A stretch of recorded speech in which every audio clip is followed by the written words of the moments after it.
we have a special guest now with an exclusive, MiaMariePope, who lived in Honolulu, who is a contemporary of the Mac Daddy Obama. She knew him as Barry Soetoro in the early years there when he was a high school student. And Barry always, according to what Mia is going to say to us in a few moments, identified himself as pretty much as a foreigner, and also as a cocaine-smoking homosexual on the order of Richard Pryor type. And so she knew him, conversated with him, and is ready now to talk to the Manning Report about her relationship with the Mac Daddy. She calls him Barry Soetoro, back in the 70s. Mia, are you there? Yes, sir, I am here. Well, first of all, we thank you for calling us today and informing us of this information you have as a personal reference of Obama. Could you just kind of run it down and tell us how you knew him? What was some of your participation or actions or interactions with him? Okay, I'm happy to, and thank you for having me on, Dr. Manning. I really admire your good work you're doing. I was born in '63. I was born in California. My family moved to Waimanalo, Hawaii when I was a young infant. So all of my formative years were spent in Waimanalo, Hawaii, which is on the island of Oahu. And then my father's work, he was a musician, and then we would fly back and forth from California to Hawaii. So invariably, I spent my summers, we would have like a hotel or we'd get an apartment in Waikiki. Now, I did not meet or see Barry Soetoro till about 1977. I was about late 13, 14 years old. And, during those years, during the summertime, we as neighborhood kids, we would sort of hang out, and we all sort of, knew each other's business and didn't really have anything to plug into. We pretty much hung out in Waikiki and at the beach and so forth. And I knew of this individual. His name was Barry Soetoro. And he always portrayed himself as a foreign student. And that didn't mean much to me then, but, that's just what we knew about him. And he wasn't really close within my particular circle of friends. He was a little bit older than me. And he very much was within sort of the gay community, which there is a thriving, even back then, gay community in that area, particularly the Diamond Head area. And we knew Barry as just common knowledge that, girls were never anything that he was ever interested in. And, as a young teenager, as a young girl, it was clear to me that Barry was strictly into men. And, not that I had any designs on him or anything. He and I really didn't even get along because one of his attributes that's still evident today is that he was even a pathological liar back then. And it was, and I'm not kidding. Every time this guy would open his mouth, the most outlandish stories would come out of his mouth. And so pretty soon we would I'm going back over 30 years here, but I remember us saying, Barry, don't you ever get tired of lying? He was a pathological liar even then. He'd make you tired. What were some of the kinds of lies he would tell? Mia, what some of the lies, just for an example of was he just egotistical? Was he lying about? Yeah, it was always, yeah, exactly, Dr. Manning. It was always some self-aggrandizing thing. And I'm doing my best, because I'm going back so far, it's hard for me to remember a verbatim conversation. I have very clear image memories, but it was always something to egotistically boost himself, that it was always something how he was, he had this weird air where, like, he used to go around bumming cigarettes from people, which, I think we all did. But the thing was with him is he would turn it on, try to like see if he could get something off of you type thing, and then as soon as you'd be stupid enough to hand him a cigarette, he'd snap in an instant and walk away, as if it's like insult to injury, you know what I mean? So he didn't actually have a lot of friends or anything, really. He was just in the periphery, and I had some gay acquaintances. And remember, you know, this is the late 70s. I mean, drugs were around, and you know, that lifestyle was just starting to really come to the forefront, and as far as people were very out front with their personal behavior. And so, you know, it was just always one thing or another with Barry. He just seemed to be incapable of being genuine or telling the truth about anything. So that kind of turned us off. But, you know, we were young teenagers, we're naive. It's kind of like, all right, yeah, Barry the liar, whatever. And then, but one thing that he did brag about, now remember, this is the late 70s, this is before crack was invented, or if it was invented, we never saw it around. I never heard of it until the 80s. So this was, if you were going to do cocaine, it was like in the powder form, and it was very expensive. Well, here we are, a bunch of broke teenagers, and you know, in other words, for somebody to brag that they have this cocaine was, you know, somewhat newsworthy within our little clique. And he probably was telling the truth. He would get with these older white gay men, and this is how we just pretty much had the impression that that's how he was procuring his cocaine. In other words, he was having sex with these older white guys, and that's how he was getting his cocaine to be able to freebase. But that wasn't the nature only. I mean, his lies would be just mundane thing. I mean, in other words, if he told you the sun was shining, you better go out and check. It just, you know, it was anything that he would lie about. It seemed like he just couldn't tell the truth about anything. How do you, I'm sure you're not the only one from Obama's childhood, but you are aware that very few, your statements now are extremely rare. Very few people have come from Honolulu, from Waikiki, or from those haunts of Obama to actually make mention of the fact that they knew him during these years of his life. What do you attribute that to, that no one is going to identify him? Yeah, I'd like to share that with your listening audience. Okay, well, one, I'm a Christian, and I care deeply about my country. So there's a certain anger that is within me about this individual destroying my country. So he's not on my Christmas list. And so I don't like the guy. And I mean, if he was doing a good job, regardless of what his past was, I wouldn't be on the phone with you today. But what and why me as opposed to someone else, I would just simply say maybe courage. I've gotten to a point in my life where it turns my stomach when people take the low road and don't stand up and tell the truth, and maybe, you know, just be out front, like what you do, Dr. Manning. I mean, what you do is courage, and you stand up and you tell it, and it's righteous. So I guess I'd like to follow within that line, so and I refuse to be a coward. Am I hearing you say that?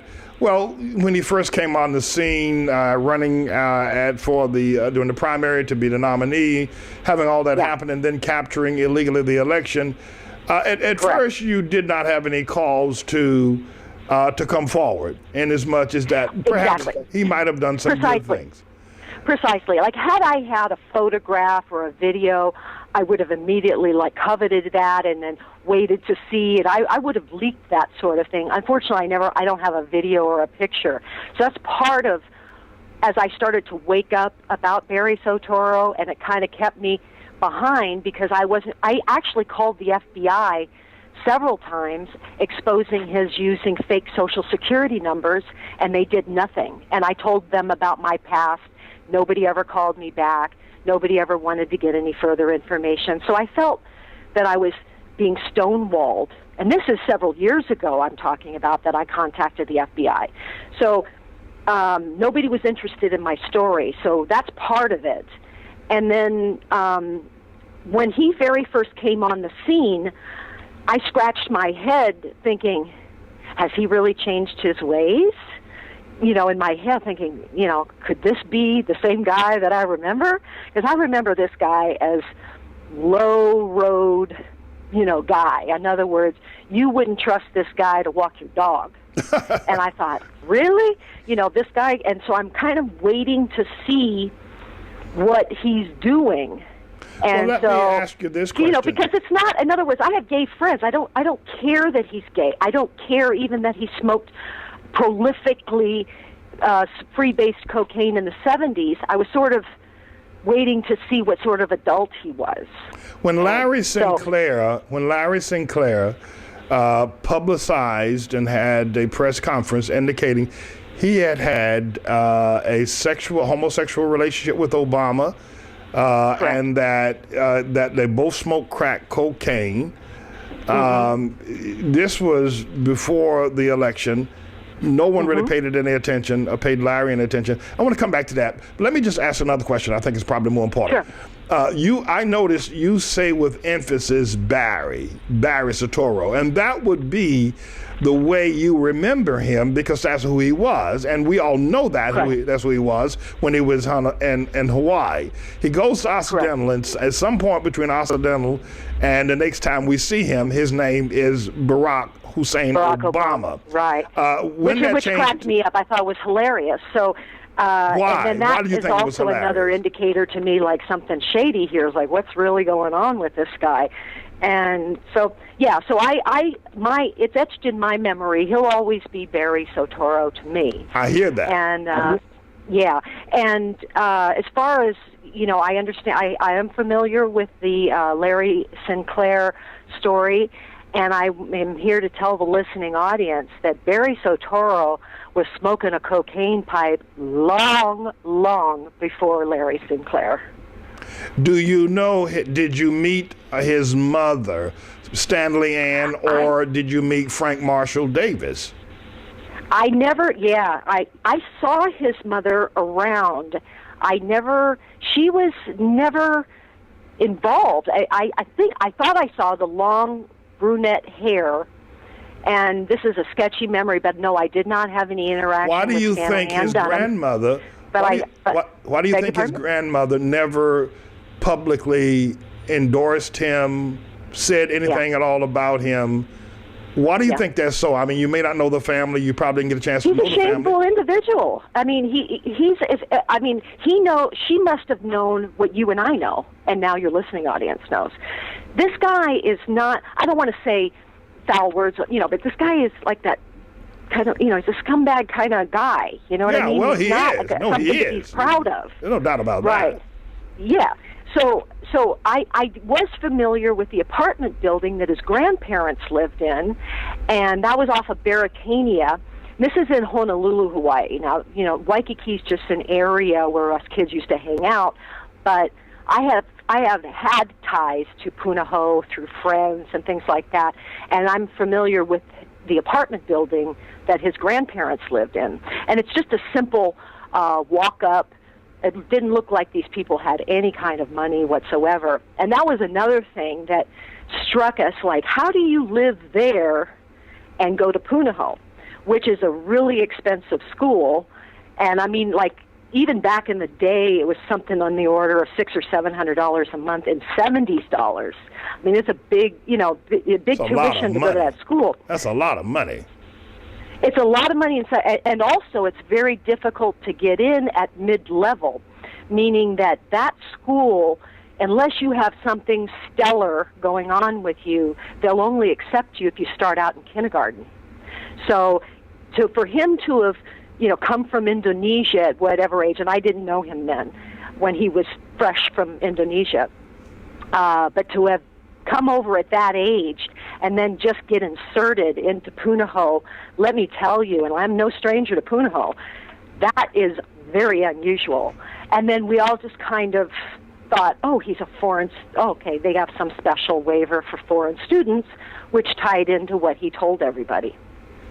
Well, why do you think that Obama's cocaine use, his drug use, and that he was having experiences with older, were they white men, businessmen in the Honolulu area, well, I shouldn't say why do you think. Do you think that his entrance into Punahou could have been Yeah. could have been the influence of white businessmen or homosexual or gay group inside that school? Because I was concerned about how he could come from Jakarta and an Islamic culture at the age of 10 years old and immediately transition into one of the more exclusive schools in America at the time. Exactly.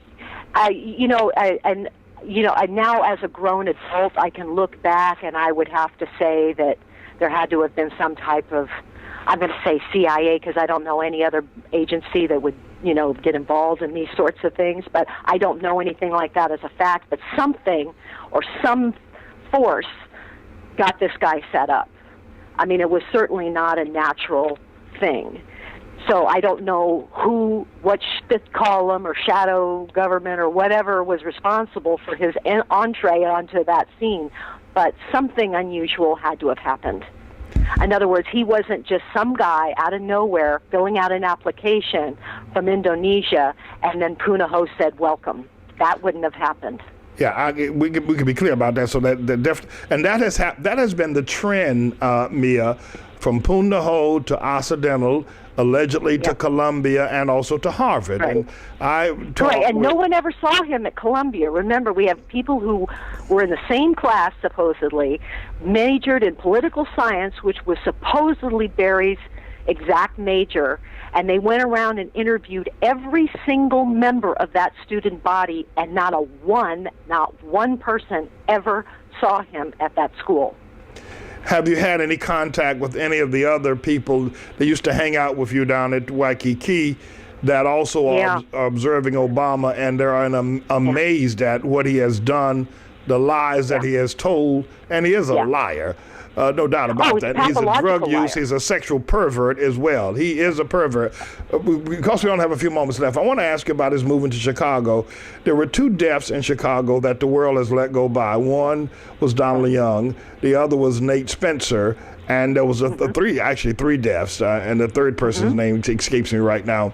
I know Larry Bland. Larry Bland. That's right. Larry Bland. And all 3 of those individuals were murdered within days of each other. This same Obama that used to hang out, smoke dope, freeload cigarettes, try to put a thrill on you, try to put a Mac on you if he wanted something from you. And the moment he got what he wanted, he dropped the Mac game and he dropped the Mac immediately. But and that was the thing that he was a like good Mac daddy. He knew how to Mac back in the 1970s. He knew how to Mac. Correct. He knew that game perfectly. Correct. Have you had an opportunity to see the picture of him in drag on YouTube? Yeah, there's a picture of him in drag with in a leather outfit that's really revealing more flesh, and the only place it covers up is his genitals, but everything else is fully exposed. It looked like some sort of a sadistic outfit. I've seen that, yes. Yeah. And those boots he's wearing are in a man's size. So for anybody out there that thinks that maybe he drugged this out of his mother's closet on a dare or something, remember, he had to have those boots specially made because they're in a man's size. But I actually saw Barry not in that outfit, and I wasn't present while that picture was taken. But on a couple of occasions, there was a movie called Rocky Horror Picture Show that was really popular back then. Yeah.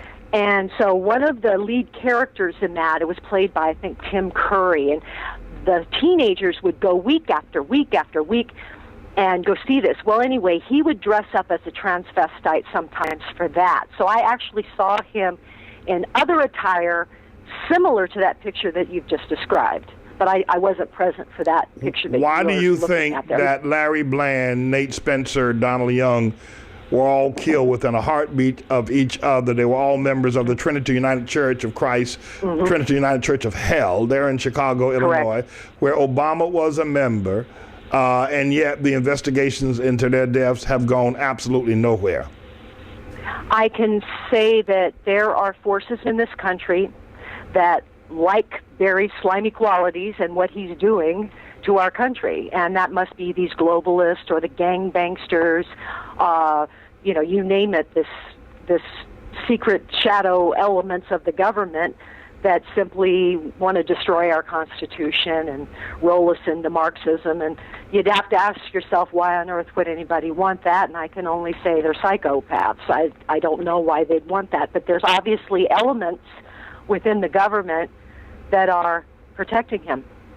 You are revealing this information to me today, and we're ever so grateful and completely indebted to you for talking to us as one who had youth experience with Obama. What are your plans beyond now? Are you going to step up your privilege, if you will, that you did know him, you know who he is, and then my other question, do you now fear for your life? Because Obama has been known to kill people, and he will kill. He's a killer. He's not only a liar. Right, absolutely. As soon as if you are inconvenient, even forget about getting in his way. I'm at a point, Dr. Manning. I mean, I told you I'm a Christian, and I kind of live by the philosophy: you're going to win or lose with both feet, and I refuse to live the rest of my life as a coward. So come what may, I'm already made my peace with Jesus, and if the world ends tomorrow for me, I'm clear about what I have in store for me. I'm not trying to be a martyr, and I'm not saying things like I'm going to tempt things, but I absolutely will not be a coward and do like a lot of these people do. And in other words, I believe if you submit to evil, you're serving it. So then I have to fight evil, if you know what I mean. No, I understand clearly. I'm just not going to be passive with it. No, I understand you clearly, 100%, and that is the only way to go. Unfortunately, people don't choose that. It takes a certain amount of commitment and understanding to say what you just said. It takes a certain amount of wisdom. You don't get that overnight. You don't get there in just a heartbeat. You don't get there fictitiously. What you have just said to me does not come from the mouth of very many people. And I think most people know that. So that within itself is sustaining power. And I think you know that. It is. That will sustain you. Maybe one last thing, I know you're pressed for time, is that if another person can see someone have some courage, then maybe it could be either inspiring or as an example. Stand up, don't bury your head in the sand, and don't be a coward. That's really kind of what I want to do, and I will speak up again to whomever's willing to listen. Well, I'm afraid your story is going to get told more often now, and you're probably going to be sought after, I perceive, Mia, in the days to come, and I'm not sure how soon, but I'm sure in the days to come, when America wakes up and the world wakes up and they recognize that they need to correct this wrong, they're going to need to put the pieces together, and they're going to need you, Mia. So we're going to pray for you. We thank God for where you are at present. And quite frankly, I would pray to God that a lot of other people could have the wisdom that you are expressing. But the world's going to need you to put all the puzzles together. So stay strong in the Lord and in the power of his might, and you're going to be fine. I will. Is there anything you'd like to say? Is there anything you'd like to say should someone want to contact you?